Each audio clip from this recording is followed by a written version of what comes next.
17-year-old Jamal Washington stands on a snowy Chicago sidewalk, clutching a leather wallet thick with cash. His stomach twists with hunger. He hasn't eaten in 2 days. His diabetic grandmother is rationing her last insulin doses. The wallet contains more money than his family has seen in months. But 30 feet away, an elderly white man in an expensive overcoat frantically searches the ground outside an upscale restaurant. Panic fills his eyes as he checks his pockets repeatedly. "My wife is in emergency surgery," the man tells restaurant staff desperately. "I need my insurance cards, my ID. Everything's in that wallet." Jamal looks down at the thick bundle of hundreds, then back at the distraught stranger. What Jamal doesn't know is that this single choice, keep the money or return it, will connect him to one of America's most powerful men, setting off a chain of events that won't just change his life forever, but transform an entire neighborhood. Because sometimes the person you help when you have nothing is exactly the person who's been searching for someone like you their whole life. The alarm that wakes Jamal Washington every morning at 5:47 a.m. isn't his own. It's Mrs. Lane's crying baby through the paper-thin walls of their South Side Chicago apartment. Jamal rolls off his mattress, careful not to wake Maya sleeping in the bed they share. The space heater barely works. Their breath creates small clouds in the frigid December air. In the next room, Grandmother Rose coughs, that deep, concerning cough that's worsened since her diabetes medications were reduced. At 68, Rose Washington has become an expert at stretching everything: groceries, medicine, hope. Jamal pulls on his worn Jordans, a gift from Rose 2 Christmases ago when things weren't so tight. The soles are separating, but he's learned to walk quietly on the creaking floors. Maya stirs as he moves around their shared space. At 12, she learned not to complain. Her asthma inhaler sits empty on the nightstand. They've been rationing doses for 3 days. "Jamal?" she whispers, voice raspy from cold air. "Go back to sleep, baby girl. I'll be back before school." Maya nods and pulls their grandmother's quilt to her chin. The same quilt Rose made when she first moved to Chicago 40 years ago, back when she thought the city would give their family everything they dreamed of. The kitchen is really just a corner of their main room. Rose sits at their small table, checking her blood sugar with a meter older than Maya. She looks up as Jamal enters, eyes scanning his face with practiced concern. "Morning, baby," she says softly. "You eat something before you go." Jamal looks in their nearly empty refrigerator. Half-gallon of milk expired today, some eggs, leftover rice from 2 nights ago. "I'm not really hungry, Grandma." Rose gives him that look, the one that says she knows exactly what he's doing and why. "Jamal Washington, you sit down and eat these eggs. You can't take care of us if you don't take care of yourself." While Rose cooks, Jamal counts money in their emergency jar, $37.63. Enough for Maya's inhaler prescription, but that leaves them short for Rose's insulin next week, or enough for Rose's medicine. But Maya keeps rationing breathing treatments. Every morning, Jamal faces impossible mathematics. Walk to school and save $2.75 bus fare, but risk being late. Skip lunch and keep food money, but struggle to focus during AP classes. "What are you thinking about so hard?" Rose asks, sliding scrambled eggs in front of him. "Just planning my day, Grandma." Rose settles across from him with her smaller portion. "When I worked at the hospital, I saw families come through that emergency room every day. You know what I learned?" Jamal takes a bite, waiting for her wisdom. Rose always has perspective when his world feels like it's closing in. "I learned that how you handle having nothing tells you everything about who you'll be when you have something." After breakfast, Jamal grabs his newspaper delivery bag. 47 subscribers scattered across 8 blocks, each paper earning 50 cents. $23.50 every week if everyone pays on time, which they usually don't. The December morning is brutal. Snow crunches under his feet as he walks his route, breath visible in freezing air. At Mrs. Rodriguez's corner store, he stops to buy Maya's favorite juice boxes with money he should save. Mrs. Rodriguez, who's run this store for 20 years, watches him count exact change. "Mijo," she says gently, "you tell your grandma if you need anything. We look out for each other in this neighborhood." "Thank you, Mrs. Rodriguez. We're doing okay." She nods, but Jamal catches her adding an extra juice box when she thinks he's not looking. At school, Jamal throws himself into studies with the intensity of someone who knows education is his family's only path out of poverty. His AP English teacher, Miss Patterson, pulls him aside after class. "Your Northwestern application essay was powerful, Jamal. How do you find hope writing about such difficult circumstances?" Jamal thinks about Rose's morning words. "I guess I learned that hardship doesn't define you. How you respond to it does." After school, he heads to the Save Mart grocery store. $8.50 an hour, 15 hours weekly when they need him. He stocks shelves, helps elderly customers reach high items, always volunteers for heaviest lifting. His manager, Mr. Peterson, relies on Jamal's work ethic. "You're here more than some full-time employees," he tells Jamal while they unload trucks. "College is going to be lucky to have you." "If I can afford to go," Jamal replies, immediately regretting how that sounded. Mr. Peterson pauses. "Son, with your grades and character, you'll find a way. Good people always do." That evening, Jamal sits at their kitchen table doing homework by phone light when electricity gets cut off. Maya practices breathing exercises beside him, making each inhaler dose last as long as possible. Rose joins them at the table, working on crossword puzzles by candlelight. "Grandma," Jamal says quietly, "what if good people don't always find a way?" Rose reaches across and takes his hand. "Baby, I've watched you for 17 years. You walk past opportunities to take shortcuts every day. You help Mrs. Rodriguez with heavy deliveries when you're already tired. You give up lunch money so Maya can have juice boxes." She squeezes his hand tighter. "Character isn't what you do when people are watching, Jamal. It's what you do when no one will ever know. And you, baby, you do the right thing even when it costs you everything." Just yesterday, an elderly woman at the bus stop dropped her groceries. While others walked past, Jamal helped gather everything and carried bags to her door. When she offered $5, he politely refused. "My grandmother raised me right," he told her simply. The woman smiled. "The world needs more young men like you." Outside their window, snow continues falling on Chicago's south side. Tomorrow will bring the same impossible choices, the same careful calculations between medicine and food, between staying warm and paying rent. But tonight, in candlelight's glow, Jamal Washington does homework and dreams of Northwestern University, carrying the weight of his family's hopes and strength of his grandmother's wisdom.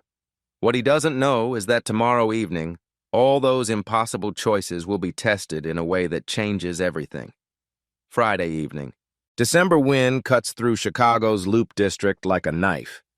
Jamal finishes his Save Mart shift and walks toward the bus stop, counting the day's earnings. $18. Enough for Maya's inhaler, but that means Rose goes without blood pressure medication again. The sidewalks are mostly empty now.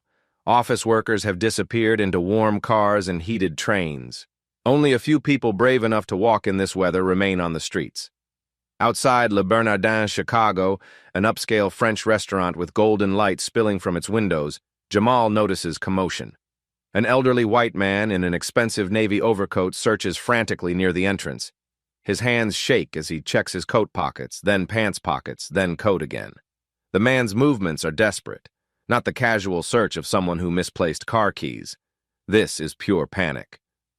"Excuse me," the man calls to a restaurant employee stepping outside. "Have you seen a wallet, leather brown? I was just here for dinner." The employee shakes his head.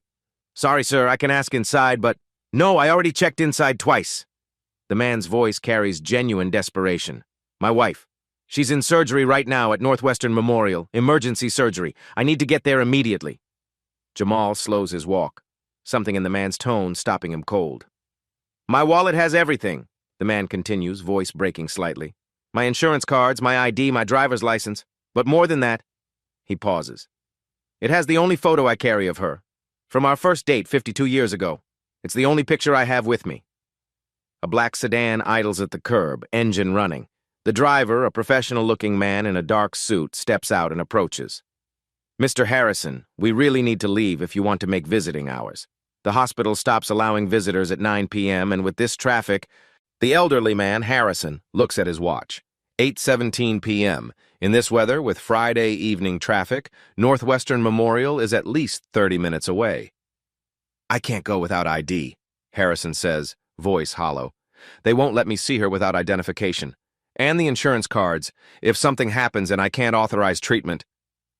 The snow begins falling harder now, fat flakes that stick to everything and make the sidewalk treacherous. Streetlights create pools of yellow light in the growing darkness. Harrison leans against the restaurant's brick wall, suddenly looking every one of his 70-plus years. The weight of helplessness settles on his shoulders like snow settling on his expensive coat. "Sir, I hate to pressure you," the driver says gently, "but I have another pickup at 9:30. If we don't leave soon—" "I understand," Harrison replies. "Just give me 5 more minutes, please." Jamal watches this unfold from 20 feet away. Something about the man's genuine anguish resonates with him. This isn't about money or convenience. This is about love, about being there for someone when they need you most. That's when Jamal spots it. Partially hidden beneath a parked BMW, barely visible in shadows between streetlights, is a dark object. Rectangular, about wallet-sized. Jamal's heart beats faster. He approaches slowly, crouches down, retrieves the item. It's definitely a wallet. Expensive leather worn smooth from years of use, heavy with contents. He opens it carefully. Cash. Lots of cash. More money than Jamal has ever held. Hundreds, 20s, 10s. He doesn't count it, but there has to be at least $2,000, maybe more. Credit cards. American Express Black Card. Chase Sapphire Reserve. Cards Jamal has only heard about in conversations between customers at Save Mart. A driver's license, Edward Harrison, age 73, Lincoln Park address. Business cards. Harrison and Associates, with an embossed logo that's hard to make out in the dim street light. And there, tucked behind the cash, a small photograph. Black and white, slightly faded. A young couple dancing at what looks like a wedding reception. The woman is beautiful, laughing at something the man whispered in her ear. The man is unmistakably a younger version of the frantic gentleman 30 feet away. Jamal stares at the photo for a long moment. 52 years ago, when love was exactly the same as today. He looks up at Edward Harrison, who has started walking in small circles, running hands through his silver hair. The driver checks his watch again, clearly uncomfortable with the delay. Maya needs her inhaler. Rose needs her medication. This money could solve all their problems immediately. No more impossible mathematics. No more choosing between medicine and food. No more rationing insulin or breathing treatments. But 30 feet away, a man faces the possibility of not being able to hold his wife's hand if she wakes up scared from surgery. Of not being there if something goes wrong. Of losing the last photo he carries of their first dance together. Jamal closes the wallet and takes a deep breath. The December wind cuts through his thin jacket, reminding him of every hardship waiting at home. But Rose's voice echoes in his mind. Character isn't what you do when people are watching, Jamal. It's what you do when no one will ever know. He starts walking toward Edward Harrison. Excuse me, sir? Jamal's voice cuts through the wind and snow. Edward Harrison looks up from his frantic searching, his red-rimmed eyes focusing on the teenager approaching him. I think this is yours. Jamal extends the leather wallet. For a moment, Harrison just stares at it, as if he can't believe what he's seeing. Oh my God. Harrison's hands tremble as he reaches for the wallet. Oh my God, young man, where did you— His words catch in his throat as he opens the wallet and sees everything still inside. The cash, the cards, but most importantly, the small black and white photograph. Harrison pulls out the picture with shaking fingers, holding it up to the streetlight. His eyes fill with tears as he looks at the image of himself dancing with his young bride all those decades ago. This picture, his voice breaks, it's the only one I have with me. I carry it everywhere because she always said it captured the moment she knew she'd love me forever. The driver steps closer, relief evident on his face. Mr. Harrison, you found it. We can go now. But Harrison barely hears him. He's staring at Jamal with an expression of pure gratitude mixed with something else. Recognition. Curiosity. As if he's trying to solve a puzzle he didn't know existed. Young man, I don't know how to thank you. Where did you find it? Under that BMW over there, Jamal says simply. Must have fallen when you were getting out of your car earlier. But you? Harrison looks around the nearly empty street, then back at Jamal. You could have just walked past. In this weather, in this neighborhood, most people would have done the same thing. Jamal interrupts gently. Anyone would have returned it. Harrison studies Jamal's face intently. The boy's worn jacket, his scuffed shoes, the way he stands with the quiet dignity of someone who's learned to carry weight beyond his years. There's something familiar about him, something that tugs at a memory Harrison can't quite place. "Your wife," Jamal says, nodding toward the sedan. "The driver said she's in surgery?"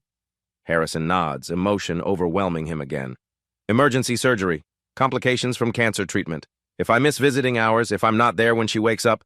He trails off, unable to finish the thought. "Then you need to go," Jamal says firmly.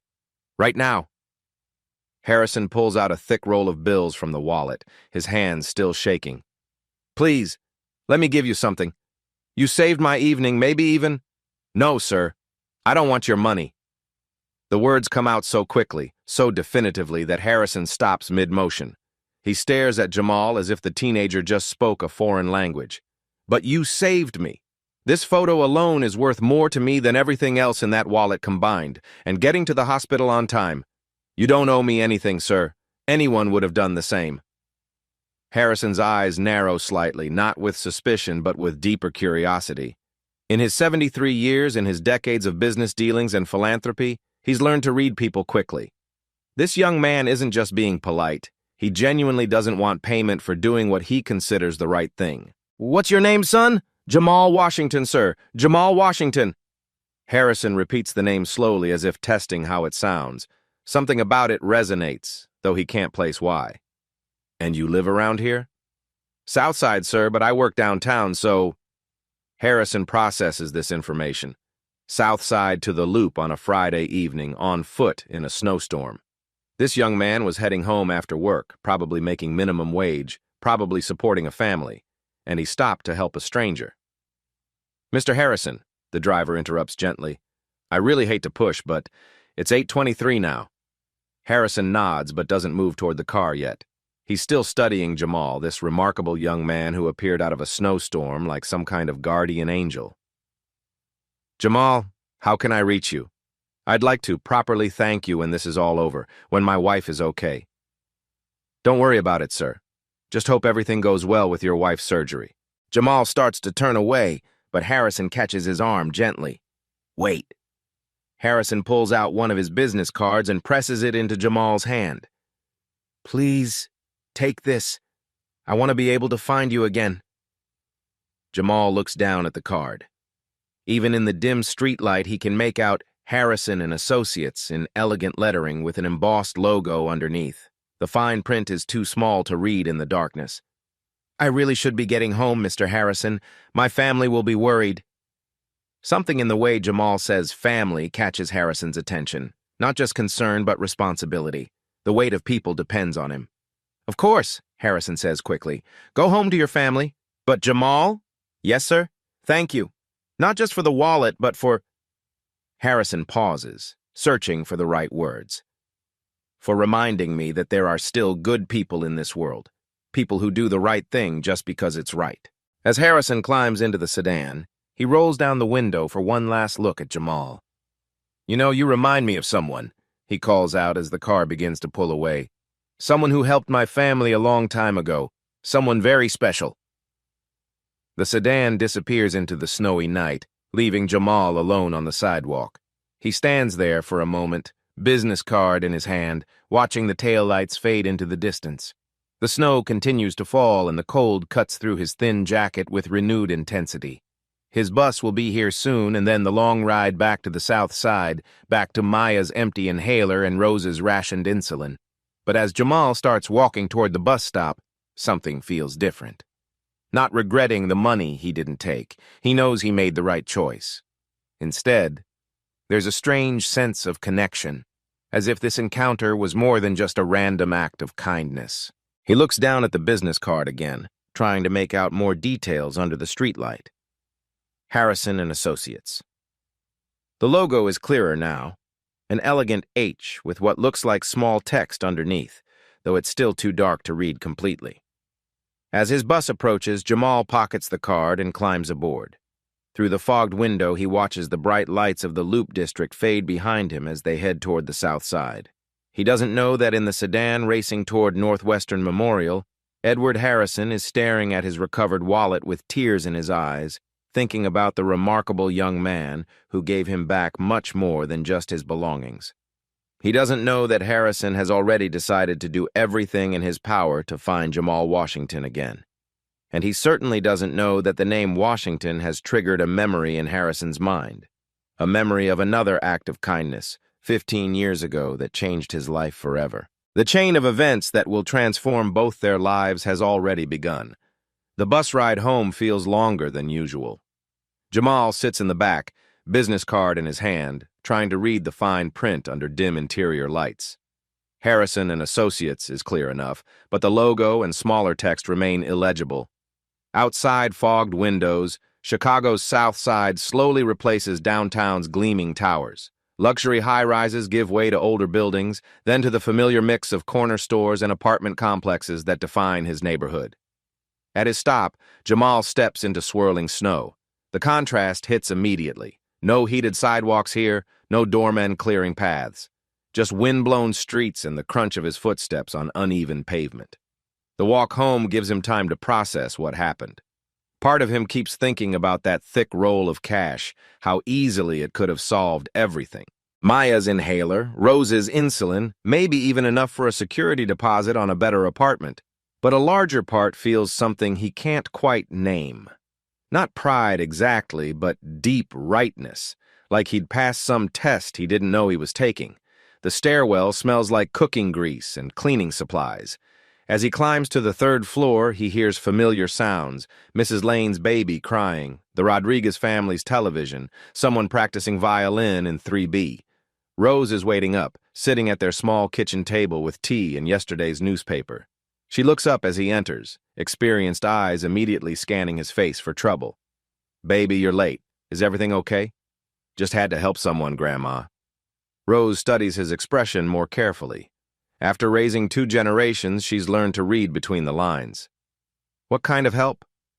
Jamal sheds his damp jacket and sits across from her. "Found someone's wallet. I returned it." And what?" Rose gives him that look, the one that says she knows there's more to the story. "Jamal Washington, I've been watching you walk through that door for 17 years. Something happened tonight. Something important."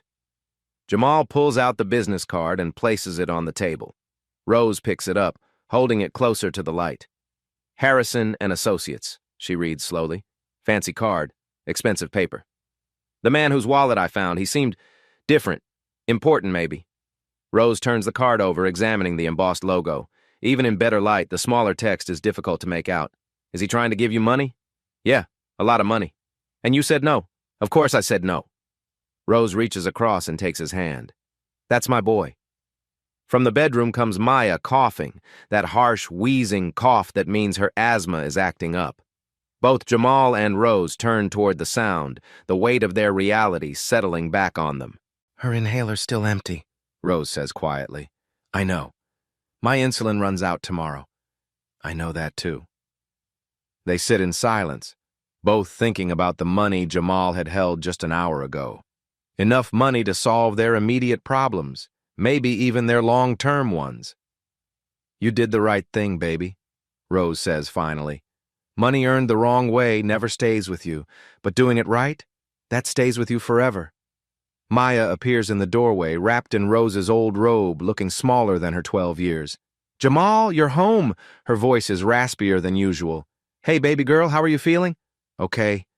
But the way she says it, the way she leans against the doorframe to catch her breath, tells a different story.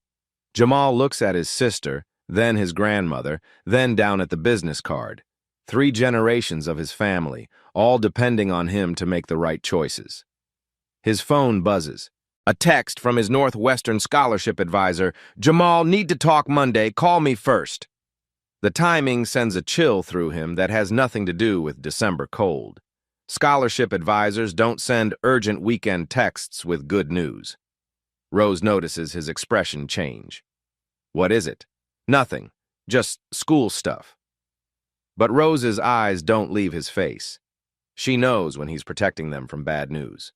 "Go to bed, Maya," Rose says gently. "Use the humidifier tonight." Maya nods and shuffles back to their bedroom, her breathing audible even after she's gone. Rose looks back at Jamal. "Whatever's in that text, we'll figure it out. We always do. Jamal nods but stares out their small window at falling snow. Somewhere across the city, Edward Harrison is probably sitting by his wife's hospital bed, grateful to be holding her hand. The business card sits on the table between them, a small link to a world Jamal helped tonight, but will probably never see again. What he doesn't know is that at Northwestern Memorial Hospital, Edward Harrison is asking nurses about a woman named Rose Washington who used to work in the cardiac unit 15 years ago, Saturday morning. Jamal walks to the public library, business card tucked in his wallet. The building's warmth hits him as he settles at a free internet terminal. He types Harrison and Associates into the search bar. First results show a modest consulting firm downtown. Professional website, corporate headshots, typical business services. Nothing explaining the expensive car, designer overcoat, or thick roll of cash. Something feels off. The website is too polished for a small consulting firm, too vague about what they actually do. No client testimonials, no detailed services, just elegant phrases about strategic partnerships and community investment. Jamal tries a different approach. Edward Harrison, Chicago. The results explode across his screen. Dozens of news articles, society photos, business journal features. This isn't just any businessman. This is one of Chicago's most prominent philanthropists. Headlines scroll past. Harrison Foundation awards $50 million in youth scholarships. Local developer Harrison announces South Side revitalization. Billionaire philanthropist honors late daughter with medical research center. Jamal's hands freeze. Billionaire. The man whose wallet he returned wasn't just wealthy. He was one of the wealthiest people in Chicago, maybe the entire Midwest. A sick feeling grows in Jamal's stomach. He'd held thousands of dollars, turned it down, and walked away. Money that could have changed everything for his family. And it would have meant nothing to Edward Harrison. But as Jamal reads more, something else catches his attention. Harrison's philanthropy isn't random charity. It's focused, strategic.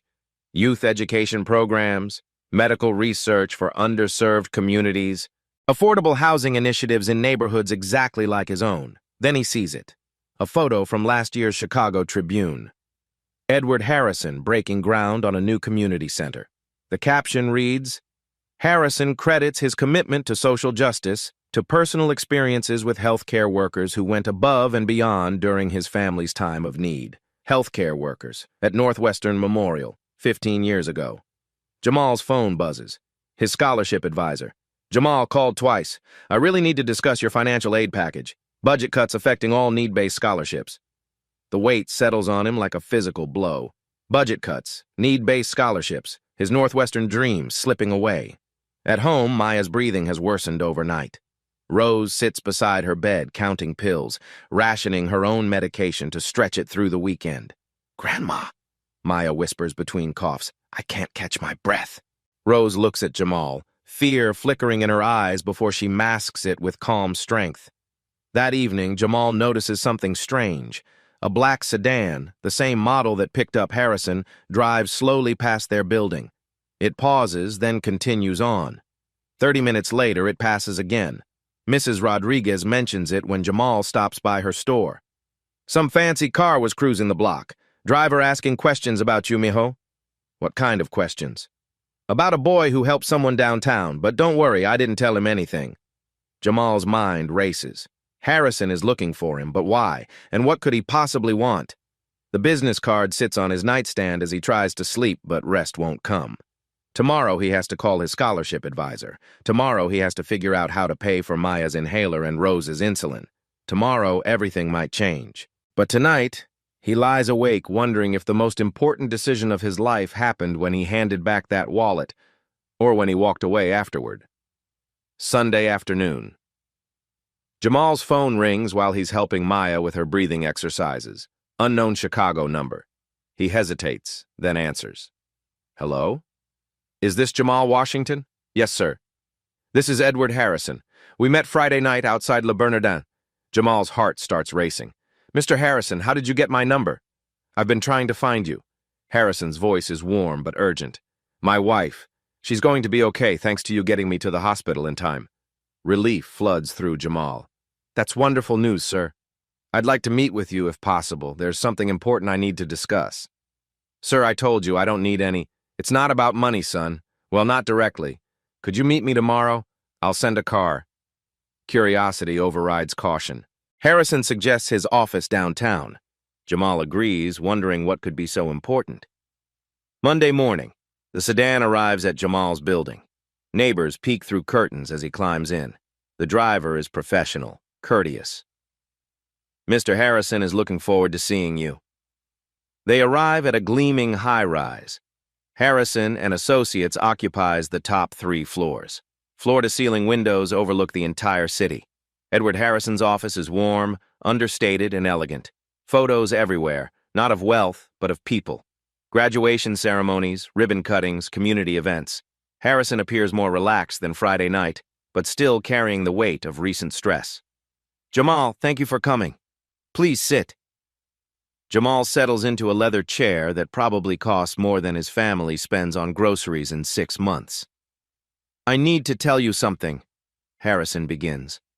What you did Friday night, returning my wallet, it saved more than just my evening. He explains his wife's condition, how the surgery was time-sensitive, how missing those crucial visiting hours could have meant not being there if something went wrong. But there's something else, something I didn't realize until I looked you up. Jamal shifts uncomfortably. You investigated me?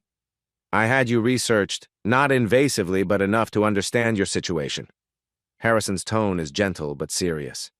Your grandmother, Rose Washington, worked at Northwestern Memorial for 32 years.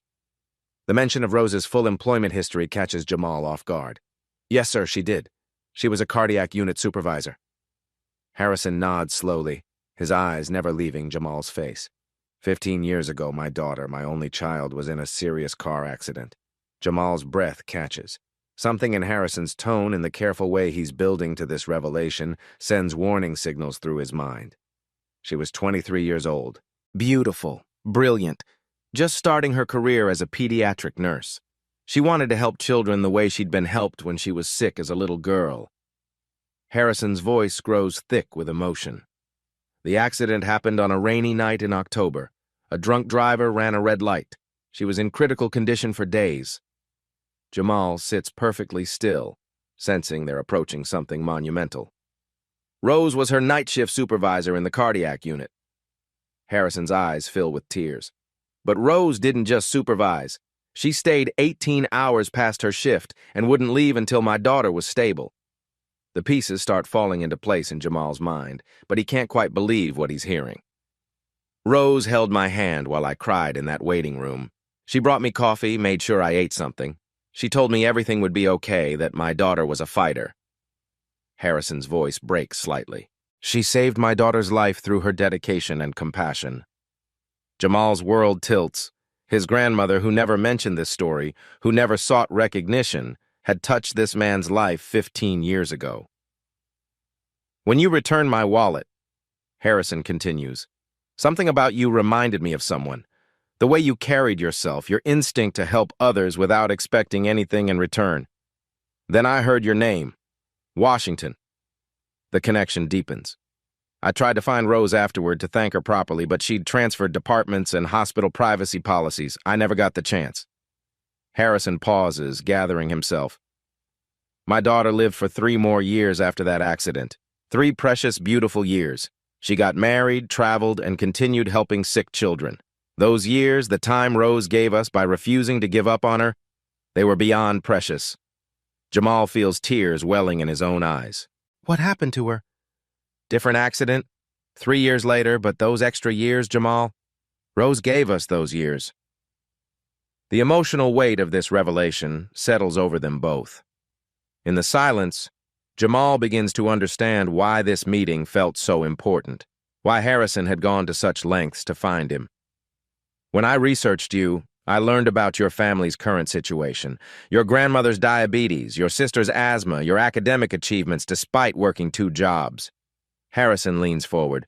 I believe in signs, Jamal. I believe some people are put in our paths for a reason. First Rose, now you. Both of you choose compassion over convenience, helping others when you have the least to give.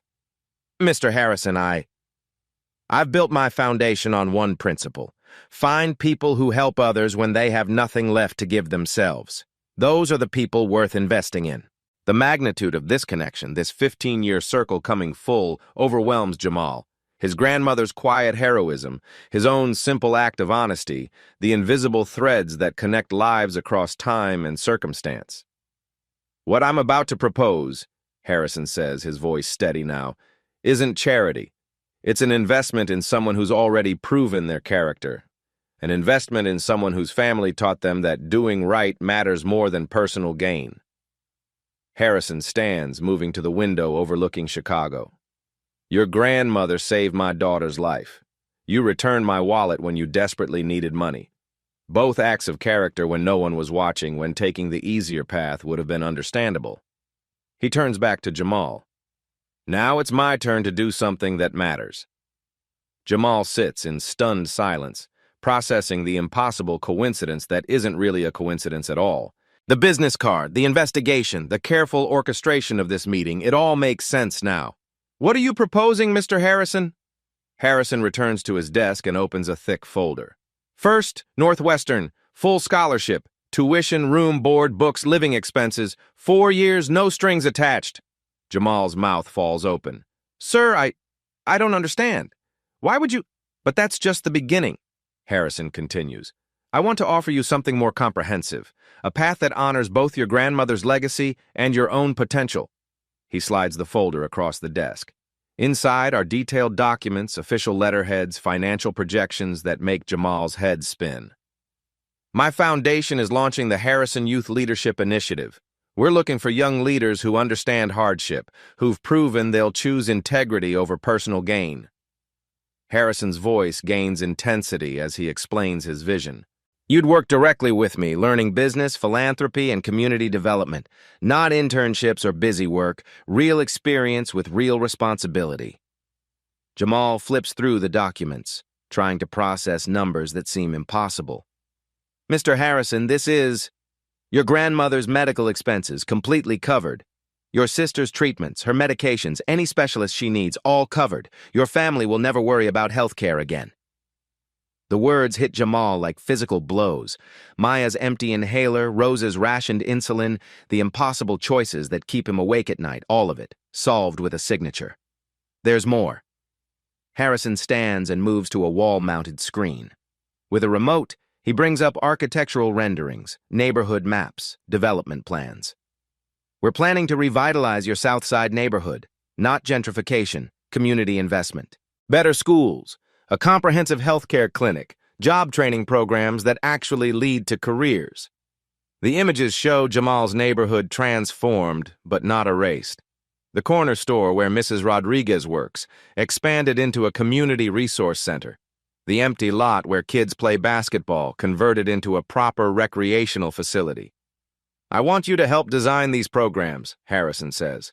"You understand the community's real needs. You'd be my liaison, my advisor on how to help without harming." Jamal stares at renderings of a clinic where Rose could get proper diabetes management, where Maya could see pulmonary specialists, where neighbors wouldn't have to choose between medicine and food. Housing is part of this, too. Harrison clicks to another image. "There's a property in Lincoln Park, a restored duplex. Your family would live in one unit rent-free. The income from the other unit covers your college expenses and provides your family with financial stability." The house on the screen looks like something from a dream. Hardwood floors, updated kitchen, bedrooms where Maya wouldn't have to share space, where Rose could have privacy and dignity. "The timeline works perfectly," Harrison explains. "You'd start this summer after graduation. Work with the foundation through college, learning every aspect of community development. Then decide your path. Medicine, business, law, public service, whatever calls to you." He turns back to Jamal. "This isn't about saving one family. It's about finding leaders who can save entire communities. People like your grandmother, people like you." The scope overwhelms Jamal. "Mr. Harrison, I don't know if I'm qualified for—" "You returned a wallet containing enough money to solve your family's problems because it was the right thing to do. You're more qualified than most people with MBA degrees." Harrison sits back down, his expression serious. "There is one condition. This remains private until you're ready. No media, no publicity. I've seen too many young people hurt by sudden attention. Jamal nods, understanding the wisdom in discretion. You don't have to decide now, Harrison says gently. Take time. Talk to your family.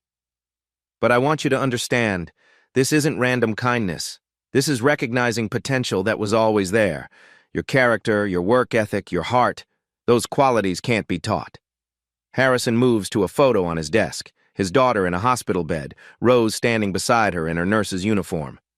She wrote in her journal about the nurse who stayed with her, who made her feel safe. She described Rose as an angel who worked double shifts. Tears blur Jamal's vision. She wrote about Grandma? Every night for weeks. Harrison's voice breaks. You have her eyes, you know. Rose's eyes, the same kindness, the same strength. He composes himself.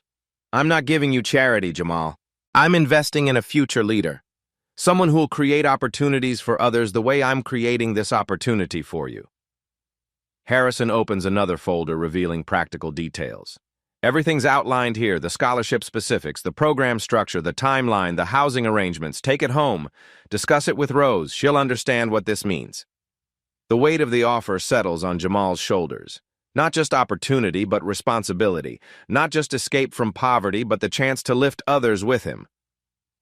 One more thing, Harrison adds. Your sister Maya. There's a pediatric pulmonologist at Children's Hospital who specializes in severe asthma cases. She's expecting your call. Jamal's hands shake as he holds the folders. Mr. Harrison, I don't know what to say. Say you'll think about it.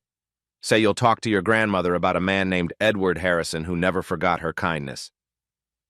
They stand simultaneously. Harrison extends his hand. Regardless of your decision, I'm honored to have met you. You've already given me more than I could ever give you. As they shake hands, Jamal feels the weight of two families' histories, of 15 years of connection, of choices that ripple across generations. Tell Rose, Harrison says as Jamal reaches the door, that Edward Harrison says thank you. She'll know what I mean. Walking toward the elevator, folders clutched against his chest, Jamal realizes his life is just divided into before and after. Before this moment, and everything that comes next. The business card that seemed so mysterious 3 days ago now makes perfect sense. Harrison and Associates isn't just a consulting firm, it's a vehicle for changing lives. As the elevator doors close, Jamal sees Harrison watching through his office windows, and he understands that some acts of kindness echo across decades, connecting strangers into family, transforming individual choices into community transformation. The question now isn't whether he deserves this opportunity. The question is whether he's ready to carry forward the legacy of kindness that brought him here. 3 months later, transformation begins. Rose sits in a gleaming modern kitchen, natural light streaming through clean windows. She checks her blood sugar with a state-of-the-art meter, insulin consistently available in a fully stocked refrigerator. The constant worry that defined her mornings has been replaced by quiet gratitude. Maya breathes easily for the first time in years.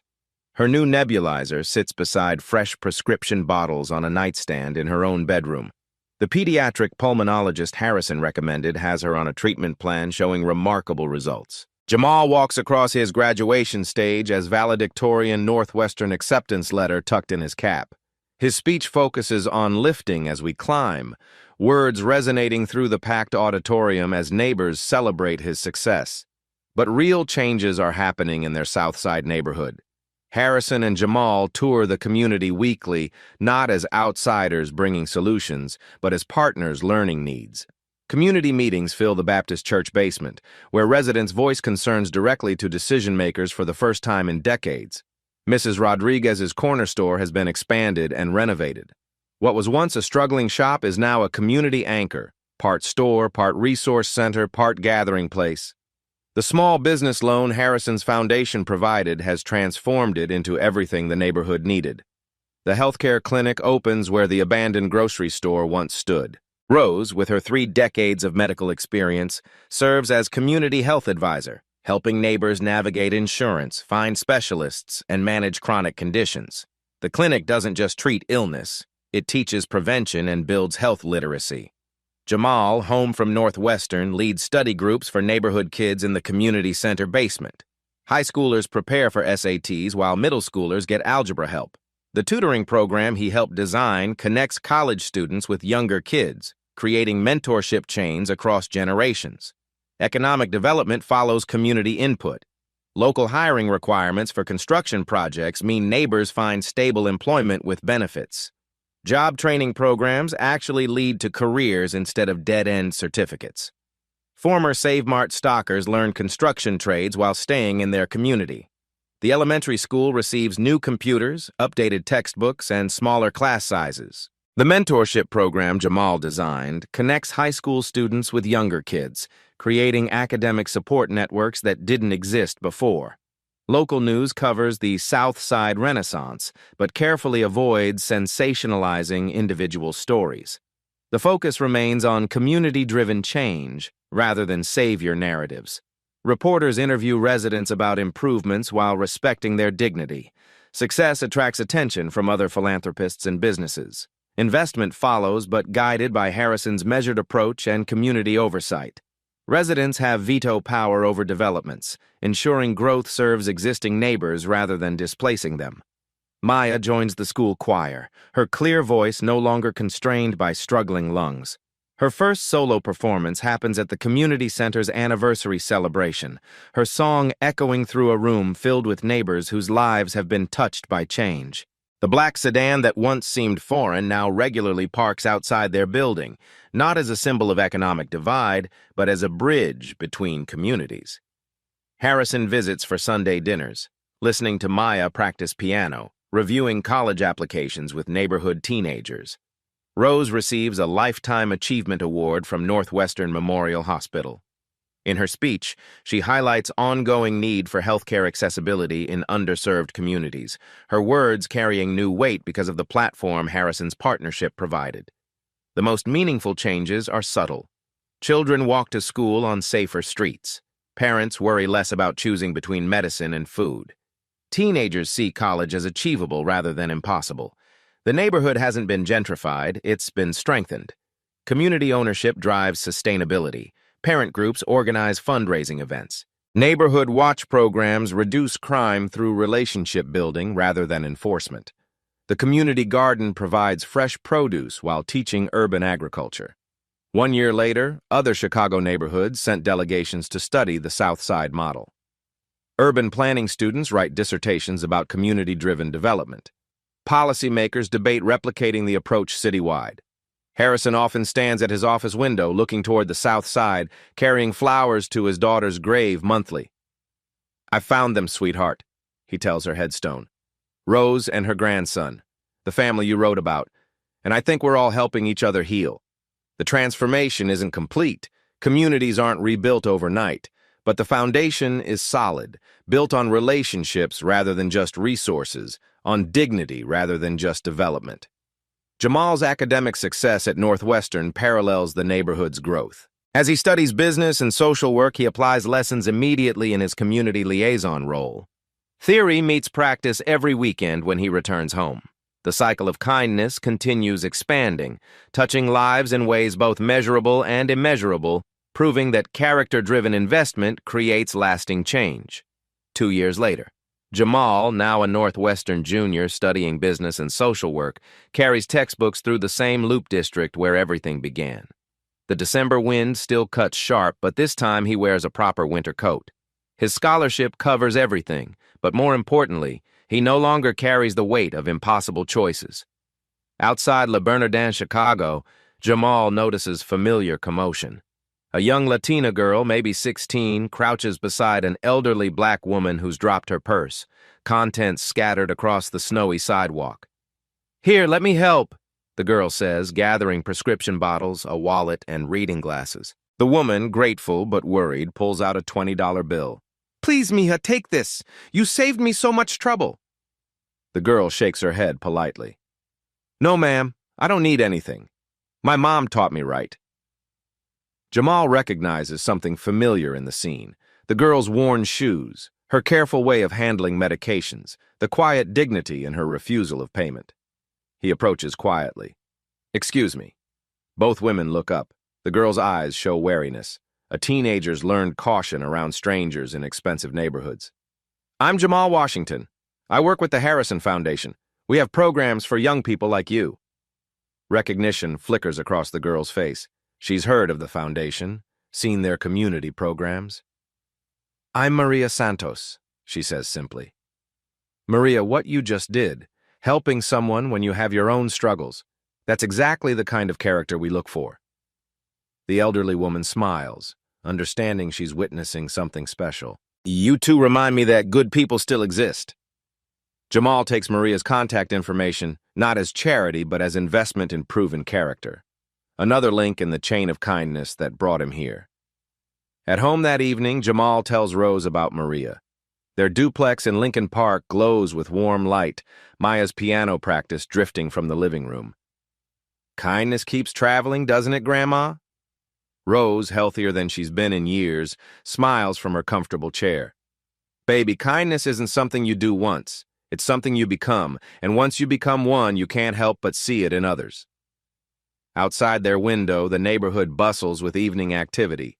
Children play in the community playground they help design. The healthcare clinic's lights stay on for evening appointments. Harrison joins them for Sunday dinner, a monthly tradition now. He listens to Maya practice piano, her breathing clear and strong. He reviews scholarship applications with neighborhood kids. After dinner, Harrison pulls out his wallet, the same leather one from that snowy night. Inside, alongside family photos, is Jamal's graduation picture. You know what I learned that night? Harrison asks. I thought I was looking for my wallet, but I was really looking for proof that people like your grandmother still existed. Jamal shares his post-graduation plans, law school, then returning to community development full-time. This neighborhood raised me. Now it's my turn to help it rise. Outside, snow begins falling again. But this time, Jamal isn't walking past Le Bernardin. He's walking toward it, ready to help whoever might need it, carrying forward the legacy that connected two families across 15 years of kindness. In a world that often feels divided, Jamal and Edward's story reminds us that connection transcends every barrier we think separates us. 15 years ago, Rose stayed 18 hours past her shift for a stranger's daughter. 2 years ago, Jamal returned a wallet when his family desperately needed money. Today, Maria helped an elderly woman gather her scattered belongings. These aren't extraordinary people. They're ordinary people who chose kindness over convenience. Today, someone around you needs help. Not money, not solutions. Just someone who sees them, who chooses compassion over indifference. Rose's kindness 15 years ago created ripples that reached across race, class, and time. Your kindness today might do the same. Share this story if it moved you, but more importantly, share kindness in your own community. Every act matters. Every person you help might be connected to someone who can change the world. Character isn't what you do when people are watching. It's what you do when no one will ever know. Except sometimes, someone does know. And sometimes that changes everything. What will your choice be? Subscribe for more stories that prove goodness still exists. The story you heard today wasn't cleaned up. It was told exactly as it happened. At Black Voices Uncut, we believe that's the only way truth can live. If you felt something, hit like, comment, and your reaction, and subscribe. Every week, we bring you voices that refuse to be silenced.